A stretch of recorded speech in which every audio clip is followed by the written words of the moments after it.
Perkenalkan, nama saya Novita Sari Nur Aini Setiani dari kelas S1 PT 07B NIM 19101040. Di sini saya akan mempresentasikan sedikit mengenai modul 4, yaitu repetition. Sebagai tugas besar Postes Alpro, cita-cita saya yaitu menjadikan saya berguna bagi orang lain dan sukses di masa depan. Konstruksi dasar pengulangan repetition merupakan konstruksi dasar yang digunakan dalam suatu algoritma untuk menjalankan satu atau beberapa pernyataan yang sama sebanyak beberapa kali. Konstruksi dasar pengulangan terdiri dari 3 bagian, yaitu yang pertama, kondisi pengulangan. Berisi operasi logika untuk menentukan awal dan akhir dari suatu pengulangan. Selama kondisi masih terpenuhi, bernilai true, pengulangan dapat terus dilakukan. Yang kedua, badan pengulangan. Deret instruksi yang akan diulang-ulang pelaksanaannya. Instruksi tersebut dapat berupa konstruksi dasar runtutan, konstruksi dasar pemilihan, atau bahkan konstruksi pengulangan yang lain. Yang ketiga, pencacahan atau counter, suatu variabel yang digunakan untuk membatasi jumlah pengulangan yang dapat dilaksanakan. Nilai variabel perlu diatur bertambah increment atau berkurang decrement pada setiap pengulangan dan akan berhenti bertambah atau berkurang jika nilai suatu melebihi batas nilai akhir yang sudah ditentukan. Namun, pada beberapa kondisi tertentu, pencacahan tidak diberlakukan opsional karena pembatasan penggunaan tidak dilakukan oleh pencacahan, melainkan oleh variabel dari suatu instruksi.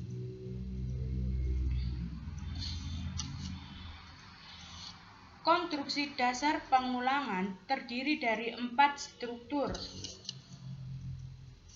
Yang pertama, for to. Struktur for to digunakan untuk melakukan pengulangan sejumlah kali yang telah dispesifikasi nilai awal dan akhir kondisi stopnya. Dengan kata lain, jumlah pengulangan struktur for to sudah diketahui sebelumnya atau dapat ditentukan sebelum eksekusi dari program yang kita buat atau yang sudah dijalankan. Yang kedua yaitu will do. Struktur will do hanya mempunyai nilai akhir kondisi stop saja. Namun, struktur will do juga dapat ditambahkan dengan nilai awal sebagai inisialisasi, yaitu pada bagian sebelum masuk pada struktur will do. Sebelum melakukan pengulangan, kondisi stop akan diperiksa lebih dahulu apakah terpenuhi, bernilai true atau tidak, bernilai false. Ketika kondisi tersebut masih terpenuhi, instruksi yang ada di dalam badan pengulangan akan dikerjakan berulang kali sampai kondisi stop sudah tidak terpenuhi lagi. Struktur will do memiliki keunggulan yaitu untuk kasus di mana pengulangannya tidak dapat ditentukan di awal, sehingga kondisi stop tidak tergantung dari proses increment atau decrement lagi. Pada kasus tersebut,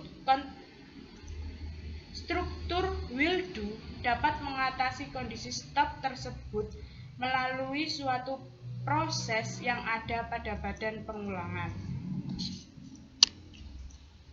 Yang ketiga terdapat repeat until. Struktur repeat until, kondisi stop akan dicek di akhir pengulangan setelah badan pengulangan dijalankan sekali, minimal sekali ya. Badan pengulangan kembali dijalankan sampai kondisi stop tidak terpenuhi, bernilai false. Yang keempat, yaitu yang terakhir, pengulangan bersarang. Pengulangan bersarang terjadi ketika terdapat struktur pengulangan di dalam struktur pengulangan sebelumnya. Jika kondisi stop pada pengulangan sebelumnya, yaitu pada kondisi pertama, terpenuhi bernilai true, maka kondisi stop pada pengulangan di dalamnya, kondisi 2, akan diperiksa dan jika terpenuhi bernilai true, maka proses yang ada di dalamnya akan diulang sampai kondisi 2 tidak terpenuhi bernilai false.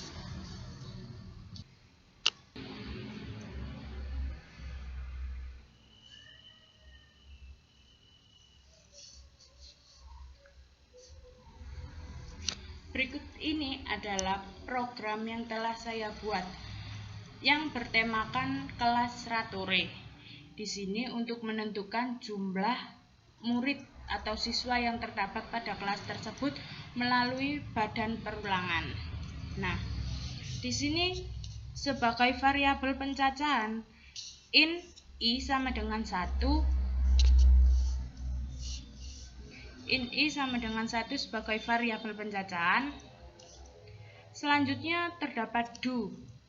Karena pada program ini kita memakai perulangan do will, jadi do yang terdapat pada program ini yaitu increment, bertambah dengan i plus plus, menaikkan pencacahan sebesar 1. Untuk will-nya di program ini menggunakan i kurang dari sama dengan 6, jadi dibatasi hanya nilai angka 6 saja. Kurang atau lebih dari itu maka program error atau tidak bisa dijalankan.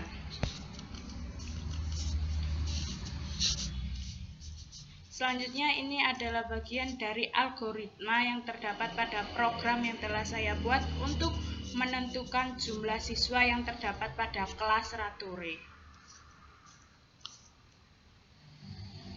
Dan jika program ini saya jalankan maka akan sebagai berikut. Kita tunggu untuk menjalankan program kelas Ratore.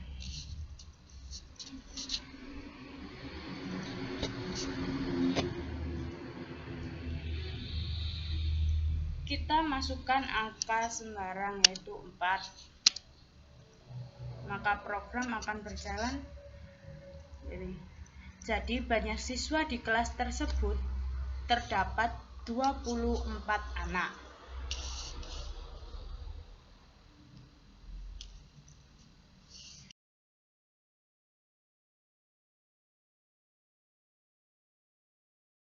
Program jadwal kelas Ratore C++ yang telah saya simulasikan sebelumnya.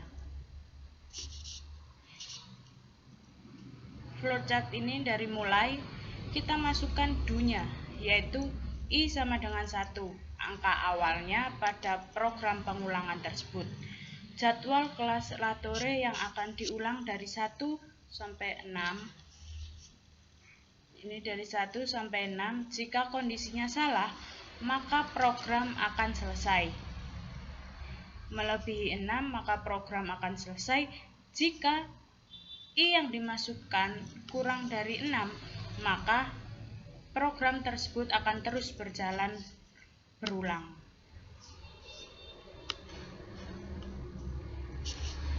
Berikut adalah tampilan untuk flowchart dari program jadwal kelas Ratore.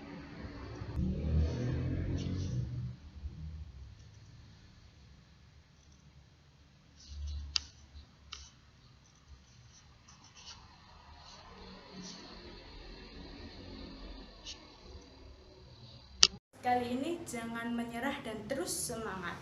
Sekian presentasi dan simulasi dari program C++ yang telah saya simulasikan. Terima kasih.